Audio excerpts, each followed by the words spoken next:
Polvo, polvo y miseria. Nuevamente aquí estamos, por la gracia de Dios, de Yeshua, Dios hecho carne. Aquí está el Jebruta amado. Pues tal, ¿cómo están? Pues saludos después de algún tiempo de estar ahí en espera del siguiente tema, que hoy va a estar interesante de acuerdo al plan que tenga Dios. Así es, de hecho no traíamos el tema porque cuando habléis no os preocupéis por qué habéis de hablar, porque yo les voy a dar palabra y ya dio un tema. El título de este audio es ¿Dios amenaza o más bien advierte? Con un subtítulo. ¿Es lo mismo amenazar que advertir?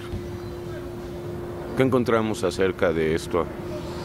Aparente contradicción, porque para muchos podría sonar contradictorio, porque en el Vox Populi, en el lenguaje popular, amenaza y advertencia es casi lo mismo. Es casi un sinónimo, aunque en realidad no lo es.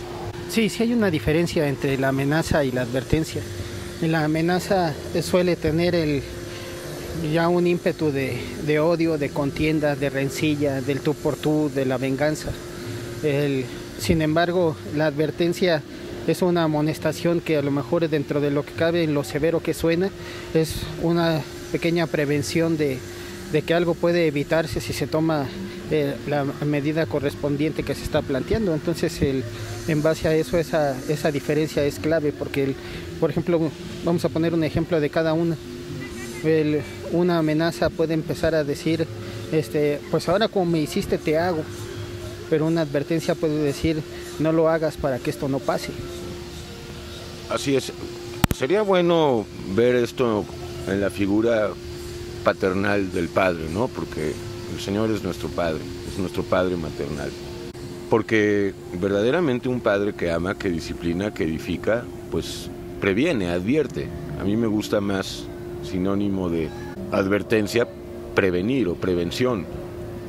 Aquí lo delicado, hermano, es que hay muchas personas que verdaderamente creen que el Dios de la Biblia, dicho sea de paso, el único Dios, pues sí amenaza, porque lo tienen por severo, enojón, porque la palabra ira aparece muchas veces asociada a Dios, lamentablemente. Por revelación sabemos que no es ira, pero sí justicia, pero eso no lo saben todos. Entonces deducen que si Dios es duro y enojón e iracundo, pues sí amenaza. Y sin embargo aquí estamos diciendo no son amenazas, son advertencias. ¿Por qué necesitamos ser advertidos? Porque esto no lo va a entender la gente. Sí, vamos a poner dos ejemplos. En el Antiguo Testamento está la ciudad de Sodoma y Gomorra, que fue consumida por fuego. Si nos quedamos hasta ahí de la historia, ahí podríamos ver que es como si hubiera sido una ciudad amenazada de destrucción y finalmente se cumplió. Sin embargo, si lo vemos por el lado de la advertencia, en la carta de Pedro dice que muchas veces el justo Lot, justo en su propia opinión, pero temeroso de Dios, afligía su alma cada día al ver las maldades que había en esta ciudad. También nos encontramos que cuando Abraham empieza a interceder por la ciudad a favor de su sobrino, la negociación llega hasta decir, y si hallare 10 justos, por los 10 perdonaré la ciudad, y sin embargo tampoco lo había, pero la señal del tiempo, el tiempo de oportunidad de reflexionar, de arrepentimiento, estaba ya cerca de un límite. Todavía vemos en ese mismo diálogo con Abraham, la última oportunidad de la advertencia, donde dice, pues, y si la maldad que fuere como la ha subido hasta mí, lo sabré.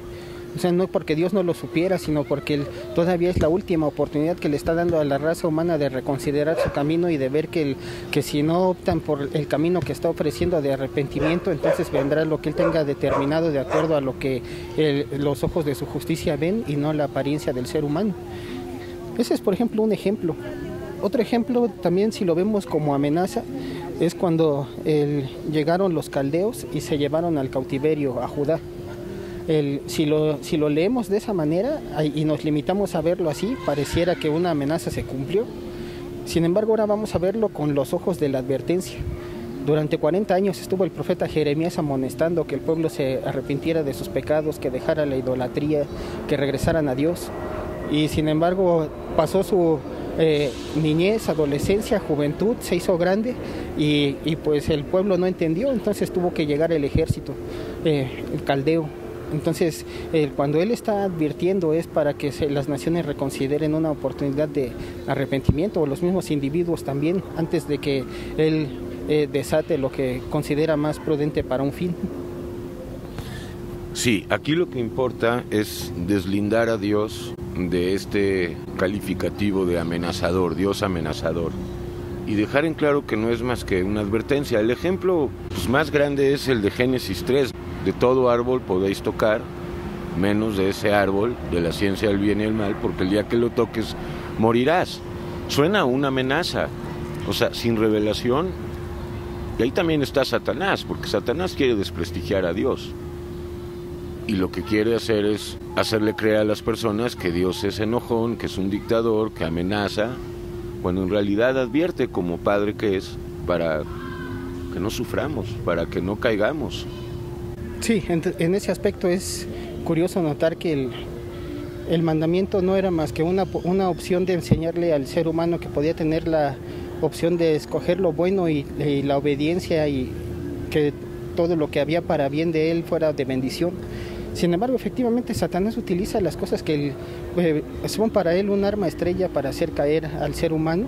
Y en este caso vemos que dice que cuando Eva vio el fruto, fue agradable a los ojos, fue codiciable para alcanzar sabiduría, y aparte la forma en la que fue planteado fue de parte de Satanás diciendo: con que Dios os ha dicho.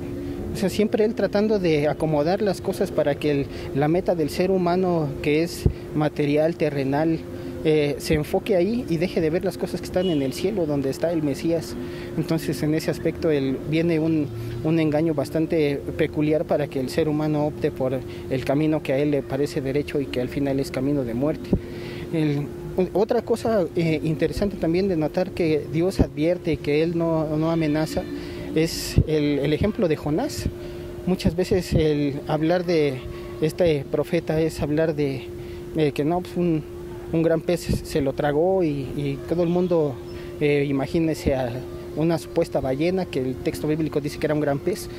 Y sin embargo, la enseñanza que se lleva a Jonás al final tiene que ver con la advertencia de Dios. Le dice: mira, has tenido misericordia por una calabacera, y yo no tendré misericordia de una nación que al final de cuentas sí se arrepintió. Hasta los animales vistieron de cilicio y dijeron: bueno, esta es la evidencia de que al no saber distinguir entre sus caminos derechos y torcidos, se arrepintieron, y Dios tuvo compasión de ellos porque atendieron a su advertencia, no a su amenaza. En ningún caso Dios amenaza.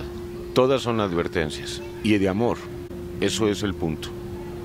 Deslindar a Dios de esta idea de Dios amenaza, porque nadie va a querer tener una relación con un Dios que amenaza. Pero cuando lleguen a comprender por revelación que son advertencias divinas, santas, y todas de amor y justas para la persona que cree, pues va a querer tener una relación con Dios, porque necesitamos a alguien que nos advierta de los peligros que no vemos, que nos diga qué está pasando a la cuadra siguiente a la que estamos caminando. Necesitamos un Dios que nos advierta, que nos prevenga. ¿En ningún caso amenaza, o tú sí ves que Dios amenaza en algún caso? No, yo lo que observo por la gracia es que lo que hace el Señor es que primero manda la primera amonestación. Avisos, exacto. Primero plantea el asunto, por supuesto él escucha cómo está, él observa cómo está. Incluso aunque las cosas no sean como él quiere, él va dejando que se vayan dando. Y hasta el final, cuando las cosas salen de algo en lo que él no era como él lo quería, él empieza a intervenir de una manera en donde se empieza a ver drásticamente que su intervención es palpable, y que en este caso su veredicto es justo, para traer sobre la tierra el bien o el mal que ha determinado. Ahora, es notorio que cuando esto hace, muchas veces lo llena de misericordia. Usa mucho la misericordia antes de traer un juicio sobre la tierra, precisamente porque hay muchos salmos que dicen que se acuerda que nosotros somos polvo, y otros textos que nos hablan de que él siempre tiene la paciencia en el ser humano, fue creado a su imagen y por amor eterno le ama. O sea, siempre hay un preludio, una pequeña introducción en donde Dios empieza a decir, mira, así no porque va a pasar, mira, así no porque va a pasar, mira, así no porque va a pasar. Y finalmente, pues, lo que tenga que pasar. Sí, si hacemos caso, pues para bien. En todos los casos para bien de los escogidos, pero entonces aun cuando Dios manda amonestaciones, primeras llamadas, avisos, en ningún caso lo hace en un talante amenazador. No, de hecho, una de las perspectivas que se puede notar en el Señor es la caballerosidad con la que se expresa y la forma en la que se dirige tomando en cuenta cualquier situación. Y eso es interesante notarlo de parte de él, porque su exposición lo que está haciendo es mostrar las cosas de tal manera que uno las entienda del punto severo que puede ser ya no lo que está pasando en la tierra, sino las cosas como las ve él desde los cielos. Y cuando eso empieza a pasar, él lo plantea, y es curioso notar cómo su caballerosidad no tiene nada que ver con el lenguaje, como veíamos al principio, altanero de una amenaza, sino siempre exhortando, o sea, al cuidado, así de, mira, es mejor por acá. Bueno, finalmente, antes del llamado que hace Dios, no nosotros, ¿de qué nos está advirtiendo Dios a nivel mundial en este momento? De la historia de Dios, porque la historia es la historia de Dios. Pues ahorita muchas cosas que pintan para cómo se va a poner el punto de los últimos tiempos tienen que ver con mucha incredulidad. La apostasía. Así es, hay que ubicar bien en dónde está este mal para poder ofrecer la esperanza de vida.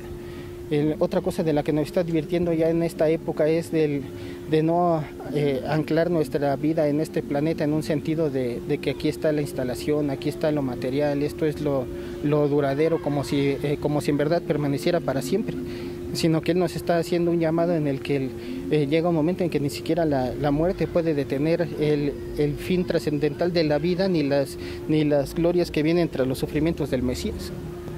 Él nos está advirtiendo de la gran tribulación, lo que viene, de la ira venidera, inclusive del infierno. Antes no sabíamos realmente por revelación que el infierno sí existe, el lago de fuego y azufre. También eso es parte de las advertencias de amor que Dios nos hace, ¿no? Sí, incluso por ejemplo esos tres ejemplos son buenos. Él nos advierte de la gran tribulación porque van a ser situaciones que van a pasar a nivel tanto social mundialmente como también muchos fenómenos naturales que van a azotar la tierra. Entonces Él nos está advirtiendo que lo que viene para poner en corrección al ser humano está dando una oportunidad de escape a aquellos que por la fe vean en Él que es real y que ofrece vida y amistad para con Él a los que se quieran acercar. El otro ejemplo también es en el del caso del infierno. Nos está advirtiendo que no todo depende de estar viviendo aquí en esta tierra. Llegará el día en el que el ser humano tenga sus días contados, o incluso el punto en el que la misma muerte no avise su llegada. Y entonces bajo ese aspecto la pregunta obligada es ¿dónde pasarás la eternidad? Entonces es importante notar que todas las cosas en las que Dios advierte son para bien, son para evitar algo que si él, como Adán, si reconsidera cuál es la mejor opinión y en lugar de considerar cuál es la opción que ofrece Dios, pues las cosas pasan como a la serpiente le convino. Entonces deja de creer que Dios amenaza, que Dios es iracundo, que Dios es un malvado, que Él tiene al mundo de cabeza, y mejor recibe la instrucción y las advertencias amorosas de Dios, porque son bien para ti. Él es el único que sabe realmente lo que está pasando y lo que va a pasar.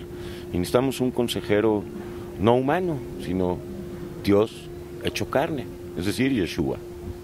Sí, incluso en esas épocas en las que el profeta Jeremías amonestó durante casi 40 años al pueblo, hay un versículo muy tajante en cuanto ahora sí la diferencia entre la advertencia y lo que había de venir. Y el versículo está en Segundo de Reyes al decir, una y otra vez amonestó el Señor a su pueblo hasta que vino la justicia de Dios y ya no hubo más remedio. Así es. Y bueno, pues ahora sí yo te advierto que si no te comes tu paleta fría, se va a derretir. Entonces, polvo y miseria, Dios amonesta, Dios advierte, no amenaza. Eso es propaganda satánica. Él quiere desprestigiar a Dios y tiene un bastión muy especial por el cual desprestigia a Dios, y este es el cristianismo, la religión cristiana. Sépalo de una vez, Dios no es religión, Dios no es cristianismo, no es catolicismo, no es mormonismo, no es testigos de Russell, no es nada a donde haya jezabelismo, balamismo y nicolaísmo. Sí, definitivamente cuando hay alguna religión que desafortunadamente tiene el concepto erróneo de Dios, pues desde ahí la fe ya está planteada en alguien que no es el Señor, y si las enseñanzas, alias doctrinas, están torcidas, pues todavía más. Ahí sí hay que lanzar una advertencia, salid de ahí. Salid de ahí, pueblo mío. Bueno, no hay pastores más que uno, no le creas. Yeshua nos advirtió en Mateo 24 y sobre todo los versículos 8 al 12, pero muchos vendrán en mi nombre. Hay millones, unos se llaman pastores, otros obispos, otros papas, otros nuncios. Hay nombres para todo, obispos, diáconos, y en la siguiente vamos a hablar de los dos Pablos. Hacemos un llamado a que si tienes un concepto de que Dios es un Dios castigador que está esperando a ver a qué horas alguien peca para soltar la vara, eso no es así. O sea, Dios escucha, muchas veces permite ver que el ser humano pues haga las cosas como quiere y como ve, y aparentemente pareciera que no interviniera, pero él tiene tiempos de intervención y él tiene un control absoluto sobre cada cosa. Dice la Escritura que ahí viene él y su galardón con él para dar a cada uno según sus obras, y a lo mejor eso es lo más duro.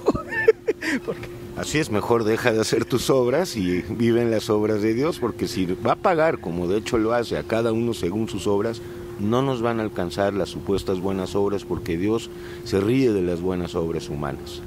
Sí, definitivamente lo que sí va a suceder es de que con esa omnipresencia sobrenatural que tiene, va a sacar a la luz lo más escondido, y pagando a cada uno según sus obras, se acabó.